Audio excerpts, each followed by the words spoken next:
Hi everyone, it's Raina. So this video is looking at the transit of Neptune in the fifth house. The fifth house in astrology is ruled by Leo, so it's a fire house, and fire signs are all about individuality and creativity. And the fifth house can be the house of falling in love and your experience with love. It's the house of the business that you own because it is about what you're creating. It's the house of children, including conceiving children. Neptune is the planet that rules Pisces and the 12th house. The themes of the 12th house are the spiritual realms, past lives, karma, prisons, hospitals, places like ashrams, like places where you can meditate but be in solitude, or even, like contemplation, but also atonement. Because, for instance, a prison is supposed to be a place where you're atoning for your crimes. Uh, won't even go there, but that's what it's supposed to be.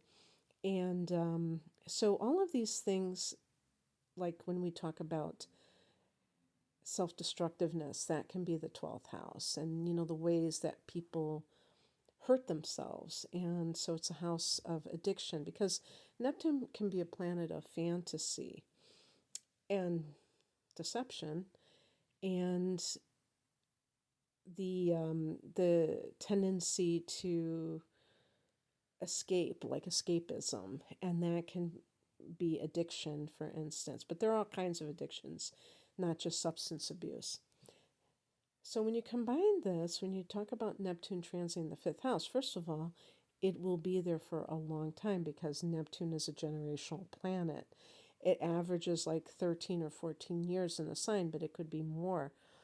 And so anyway, some of the themes that might emerge during this transit in terms of love is looking for or falling in love with a soulmate. So it can make a person more idealistic. Like Neptune has that influence of idealism, but in some cases it can be over idealism, and that can lead to disappointment when somebody just has their heart set on something, but they're being unrealistic, and that's also a part of how Neptune operates, is that fantasy.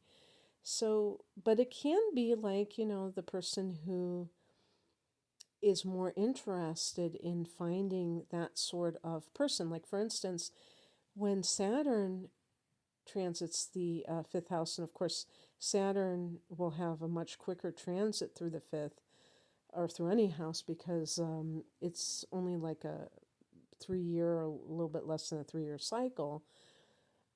But it still exerts that influence of being very serious and very grounded about love. The fifth house can be the house of pleasure. Anything that you do that is considered fun for you, maybe your hobbies, for instance. And Saturn, rules the 10th house of career. So it's all about work and um, discipline, things like that. So when a person has Saturn in the fifth house, they tend to be very serious about love, and they're being pragmatic too. They're looking at it from a practical standpoint.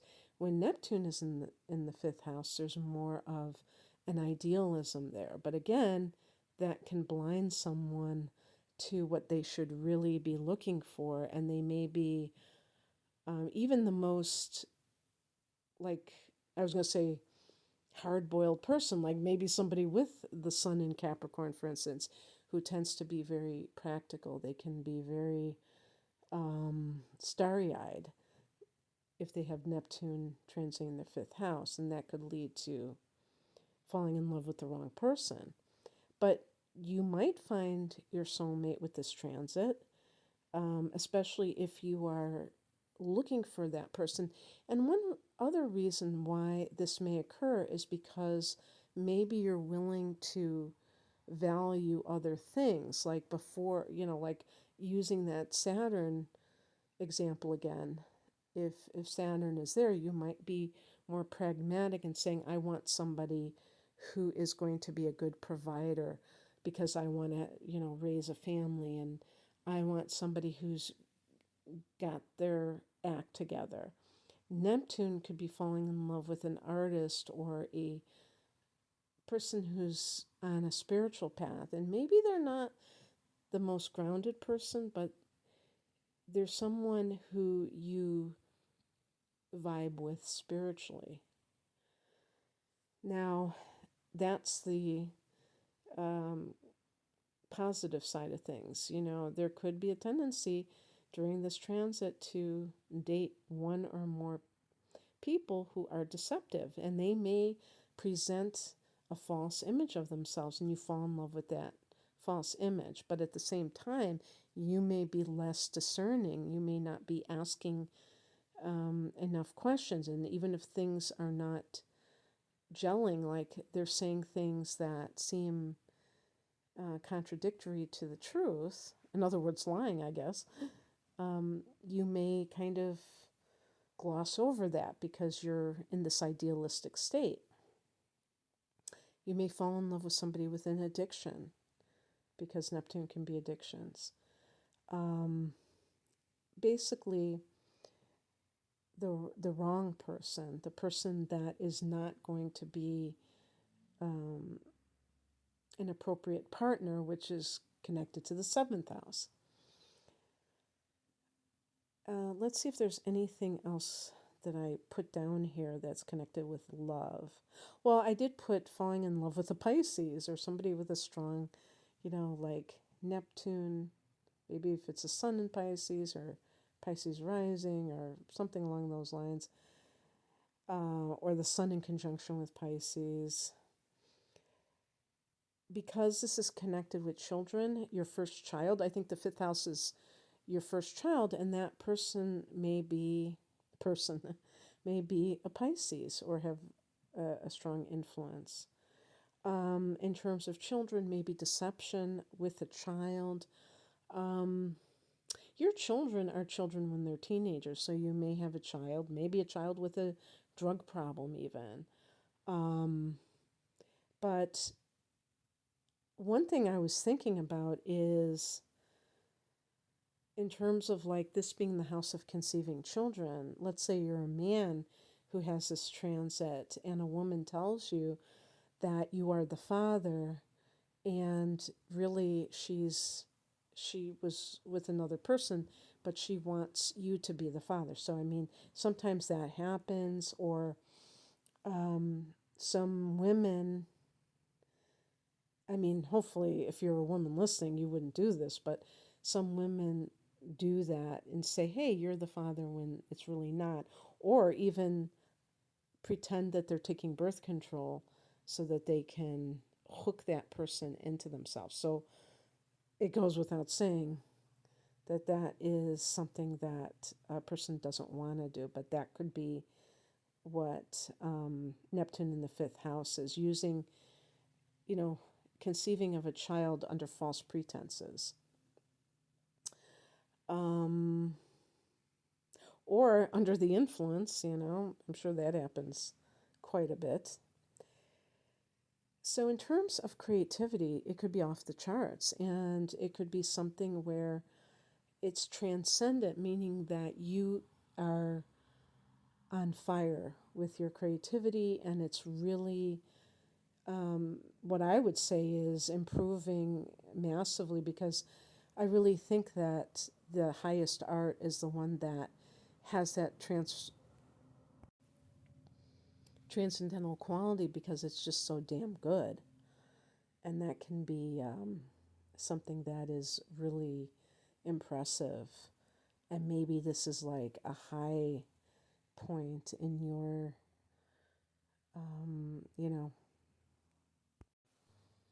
artistic endeavors. I wouldn't say career, because you might be doing it as a hobby, and it's just amazing. Maybe you with this transit, it isn't necessarily going to be something that is you're going to just naturally, even if you realize you're getting really good, that you may have confidence in, because Neptune can cast a bit of fog over, and like confusion in the house that it's transiting. So you may still doubt yourself. I will say, given when I'm recording this, which is early 2025, Neptune is still in Pisces, but it is poised to go into Aries. Let's say you have um, Neptune in Pisces or Aries. And you also have Saturn there, because Saturn's going to go into Aries as well. And I'm just talking about also for people who have had Neptune and Saturn in their fifth house during the transit in Pisces. The the Saturn part of it can give structure, discipline, organizational ability, and taking things seriously in general. And you really need that. If somebody is an artist, they could be the most transcendent, the best artists ever, and they can't get their act together. They can't, or they don't believe in themselves. That could be problematic. It's possible that you will combine art and spirituality, meaning that maybe you create paintings that have a spiritual nature, that act upon um, a person's energy fields in a positive way, uplifting, just in general. Or like with music, they have healing sounds, healing music. What do they call those? I mean, yeah, you could say gong baths and things like that, but they combine all of that together, maybe with original music too. And that is, you know, very healing for other people. And suffice it to say, because this is the house of the business that you own, you may decide to start a business with these kinds of subject matters like art, spirituality, combination of both. And the only thing is that you may feel a sense of confusion. Maybe you already have a business and all of a sudden you're not quite sure which direction to go in, or you feel like you've lost your way. This can happen when a planet enters the house at the beginning. That sense of confusion, that sense of dissolving, could lead to feeling like that thing is breaking down, which it may do, but you can perhaps have something that comes in its wake that is even more aligned with you, especially if it's of an artistic or a spiritual nature. Because obviously the spiritual is the opposite of the material. And, in this 3D material world, we are conditioned to focus on that. So anything that is uh, outside those parameters, we may look at and go, I don't know if this is really legit, question it. But it could be like totally um, where you're meant to be at this particular juncture in life. Some of the hobbies that you may take up, because the fifth house can be your hobbies, the fun things that you're doing, could involve water, maybe water sports. Maybe you become interested in boating. I'd say fishing, but I don't want to encourage people to fish. Well, I mean, maybe just swimming or something. Um, and photography is connected to Neptune. Of course, art and spiritual pursuits, and all of those things could eventually be something that you do career wise. Not that you have to. And that's an important thing too, because you may see hobbies as sacred because you're not looking to monetize everything that you do. One thing I put down here, which I think is possible, is because this is the house of pleasure, be careful about any addictions to, seeking pleasure in an idealistic way, like trying to transcend, which could be just mere escapism. But, even somebody who's a hardcore drug addict, what are they trying to do in that moment? They're looking for this ecstasy through chemicals to take them away from their pain. And, a person can seek God for the very same reason, looking to transcend some kind of pain that they're experiencing in that moment of their life.